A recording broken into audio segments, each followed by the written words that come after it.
जय श्री कृष्णा, राधे राधे। भगवान श्री कृष्ण जी जगत पिता श्री हरि विष्णु के ही अवतार हैं। आज मेरे कृष्ण जी की आपको वो चीज़ें दिखाती हूँ कि जो सबसे पहले मेरे कृष्ण जी ने ली थी। और ये देखिए, ये हैं सबसे पहले वो मेरे कृष्ण जी के भोग के लिए बर्तन जो उन्होंने अपनी पसंद से लिए थे। और अब जब नया साल शुरू हुआ था चैत्र मास का, तो मेरे कृष्ण जी अपने लिए लेकर आए थे नए बर्तन। देखिए कितने प्यारे हैं। और अब मैं दोनों में ही, पहले वाले में भी और इनमें भोग लगाती हूँ। जैसे मेरे कृष्ण जी की इच्छा होती है वो उन्हीं में ही भोग लेते हैं। और ऐसा कोई विशेष नियम नहीं है कि सिर्फ इन्हीं में ही भोग देना है।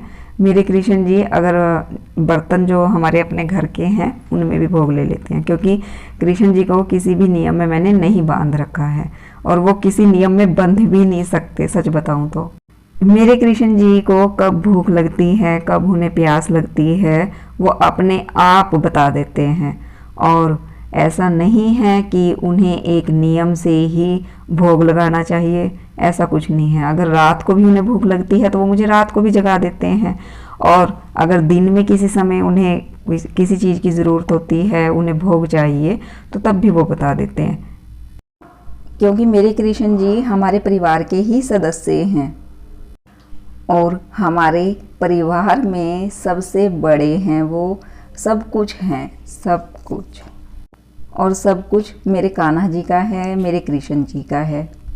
लड्डू गोपाल जी को, कृष्ण जी को प्रतिदिन 4 बार नियम से भोग जरूर लगाना चाहिए।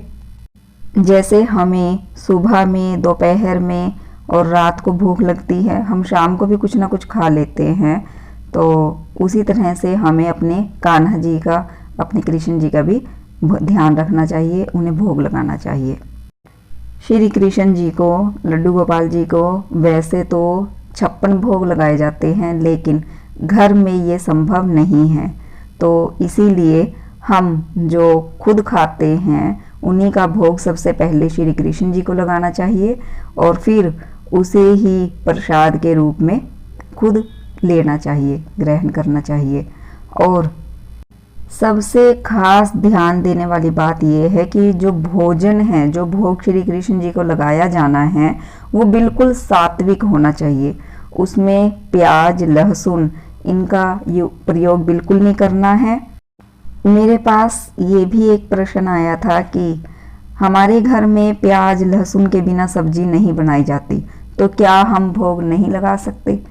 अगर कान्हा जी का मन है तो वो जरूर भोग लगाएंगे, लेकिन आप अपनी तरफ से कोशिश करिए कि उनको भोग ना लगाया जाए, ताकि आप खुद उसमें पाप के भागी मत बनिए, क्योंकि सात्विक भोजन और तामसिक भोजन में अंतर होता है। कृष्ण जी को, लड्डू गोपाल जी को हमेशा सात्विक भोजन का ही भोग लगाया जाता है।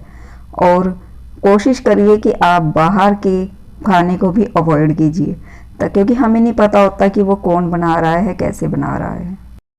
वैसे मैं श्री कृष्ण जी को, लड्डू गोपाल जी को घर पर बनी चीज़ों का ही भोग लगाती हूँ। मैं अपनी तरफ से पूरी कोशिश करती हूँ कि उन्हें बाहर की बनी वस्तुएं या कुछ भी ना खिलाऊं।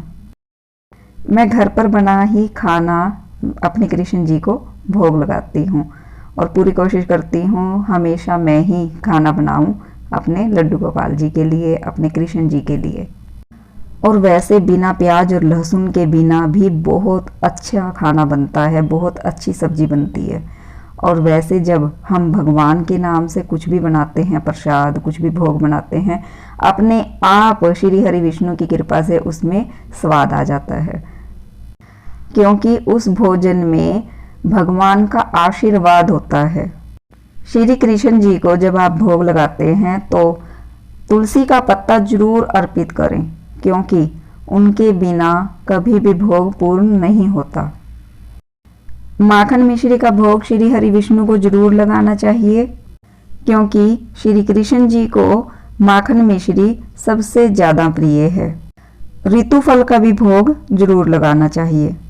जिस ऋतु में जो भी फल आ रहे हैं उनका भोग सबसे पहले श्री हरि विष्णु को कृष्ण जी को जरूर लगाएं। घर पर बनी सभी सात्विक भोजन आप श्री हरि विष्णु को अर्पित करें, उन्हें भोग लगाएं। और द्वापर युग में श्री कृष्ण जी को माखन मिश्री का भोग लगाया जाता था और कलयुग में पेड़े का।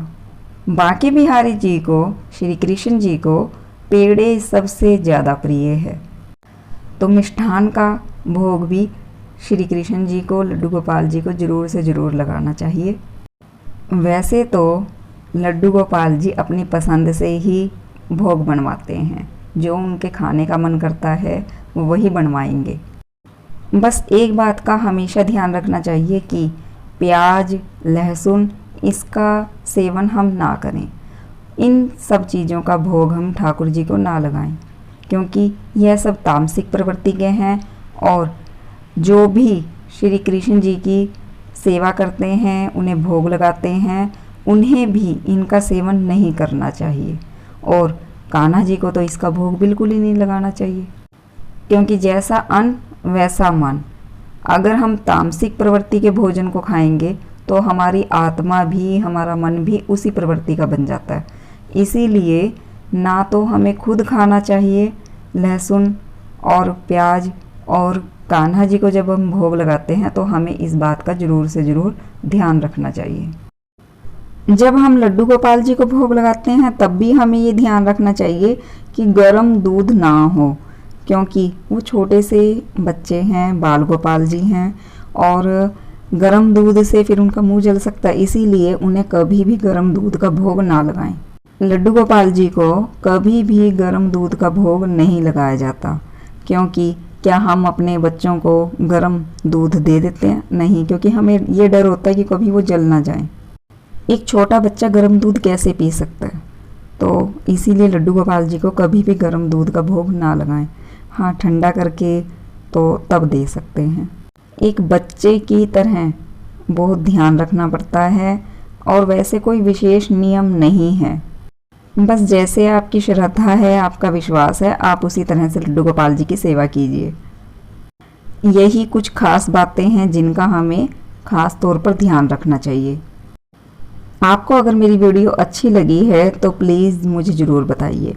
अगर आपको मेरी वीडियो अच्छी लगी है तो प्लीज़ लाइक कीजिए, शेयर कीजिए, सब्सक्राइब कीजिए, और हाँ, कमेंट्स करके ज़रूर बताइए। अगर आपके कोई भी सवाल हैं, आपको कोई शंका है, तो आप मुझे कमेंट्स करके ज़रूर बताइए कि आपको मेरी वीडियो कैसी लगी। जय श्री कृष्णा, राधे राधे। जय श्री कृष्णा, राधे राधे।